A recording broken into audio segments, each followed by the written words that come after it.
मतलब आप इस बात के पक्षधर हैं कि अगर, मैं कहता हूँ अगर मेरे ऊपर कोई आक्रमण करेगा तो लड़ने के लिए कितने लोग मरेंगे ये नहीं देखूंगा, उसकी ध्वस्त करने के लिए मैं काम करूंगा। आप समर्थक हैं कि ऐसे समय पे युद्ध नहीं रुकना चाहिए था, लास्ट तक चलना चाहिए था? बिल्कुल, पाकिस्तान उस समय तो टूट रहा था, वो तो मिलिट्री के लोग थे, वहाँ पाकिस्तान के लोग नहीं। मैं तो कह रहा हूँ ना कि जो 4 प्रांत हैं पाकिस्तान के, वो सब अलग अलग होने चाहते थे। ठीक है, हम इस पाकिस्तान वाले मुद्दे को फिर से और डिटेल में डिकोड करेंगे।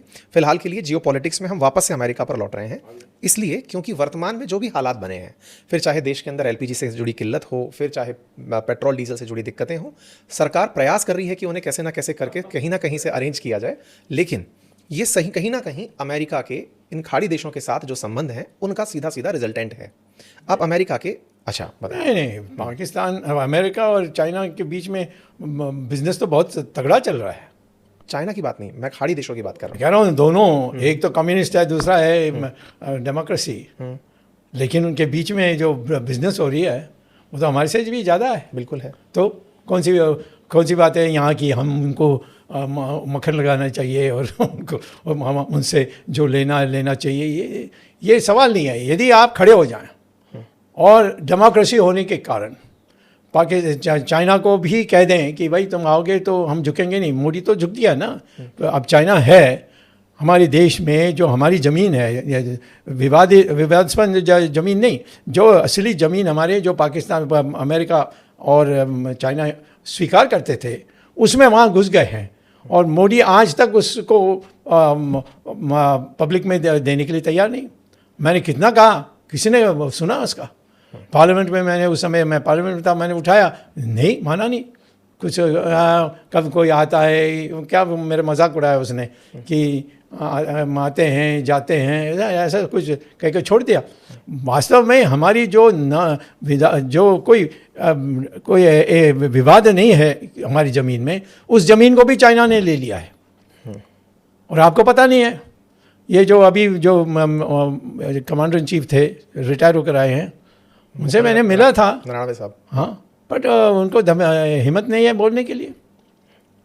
सर, लोगों में हिम्मत नहीं है बोलने की, और आप इस तरह बोल पाते हैं कि लोग सोचते हैं कि फ्रीडम ऑफ एक्सप्रेशन का पूरा लाभ आपके पास है। ये कैसे मैनेज कर पाते हो? नहीं, देखिए, लोगों को आस्था होती है मैं ये बनूं वो बनूं, या मैं सोचता हूं कि मेरा कर्तव्य है काम करना, उसका फल भगवान दे देगा। सर, राजनीतिक हलकों में, क्योंकि छात्र मैं राजनीति से भी जुड़ा रहा हूं, ये भी चर्चा है कि 2022 से आपके पास कोई एक्टिव रोल नहीं है वर्तमान में। एक्टिव रोल किस में? पॉलिटिक्स में आपके पास पद नहीं है, राजनीति में पद नहीं है। पद नहीं है। पद के अभाव में आप सरकार को ट्रोल कर रहे हैं, क्या कुछ ऐसी भूमिका है? क्योंकि नहीं, ये कष्ट दूसरों लोगों के लिए कष्ट होता है, पर मेरे ये तो कर नहीं पा रहे ना, क्योंकि मैं बाहर काम कर रहा हूँ, दौरा कर रहा हूँ, लोगों से मिल रहा हूँ। आरएसएस जो एक संगठन है, वो हमें भाषण कराने के लिए बुलाते हैं, क्योंकि हिंदुत्व पर मैं जानता हूँ किस तरीके से पब्लिक को बोलना है। तो मोदी कुछ कर नहीं सकता, और मोदी का मैं हंसी मजाक उड़ाता हूँ। वो बाकी लोगों को तो तुरंत कुछ ना कुछ कर देगा। वही विधा जानना चाहते हैं, क्योंकि लोग इस समय सबसे बड़ी चर्चा जो करते हैं कि आज के दौर में अगर कोई YouTube channel, Instagram handle, Twitter account कुछ भी ऐसा करे जो सरकार विरोधी प्रतीत भी होता हो, उसे रातों रात किसी ना किसी कानून के चलते रोक देने का माहौल। मैं जानता हूँ, लेकिन आप बेबाक तरीके से बोल पाते हैं। वो रेमेडी क्या है? मतलब ताकि जैसे आपने सिखाया कि लॉ पढ़ लो, तो लॉ पढ़ करके आप अपना केस लड़ सकते हो, तो स्वामी जी जब बोलते हैं तो उनकी कौन सी ऐसी रेमेडी है कि उनको डर नहीं लगता? देखिए, मैं रूढ़िवादी नहीं हूँ, परंतु मैं अपने को ब्राह्मण समझता हूँ। और ब्राह्मण का क्या है, लंगोटी पहन करके वो जाकर सरकार को गिरा देंगे।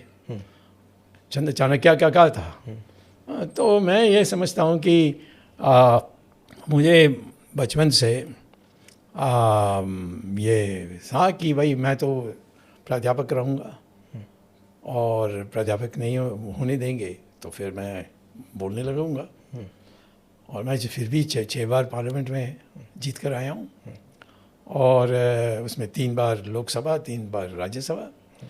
राज्यसभा क्योंकि राज्यसभा में आराम है, ये तो, परंतु सिद्ध करने के लिए मैंने 3 बार लोकसभा से जीत कर आया हूँ। मैं ये कहता हूँ कि जो मैं चाहता हूँ मैंने कर दिया है। और वो कोई रोक नहीं सका, तो मैं किस कारण से किसी के सामने झुकूं? जब झुके बिना मैं जो चाहता हूँ हो जाएगा। आज मुझे कोई पद नहीं है, मैं चाहता भी नहीं हूँ मोदी के साथ मैं पद में हूँगा।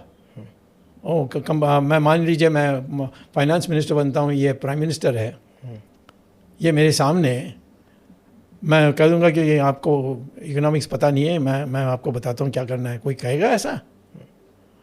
ये मैं मोदी को तो मुझे पता है कि जब मैं RSS के जो भी वो मीटिंग्स करते थे उसमें ये आकर मेरा गाड़ी ये चलाते थे, वहाँ से जानता हूँ उनको। हाँ, एयरपोर्ट आए और मोटर गाड़ी थी, उसने मोटर गाड़ी चली थी, मैं पीछे बैठा था, तो मैं वहाँ से जानता हूँ उनको। ये क्या कहेगा मुझे कुछ कर सकता है?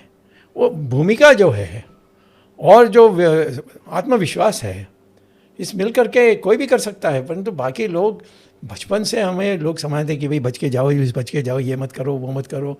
माँ बाप तो यही सिखाते हैं।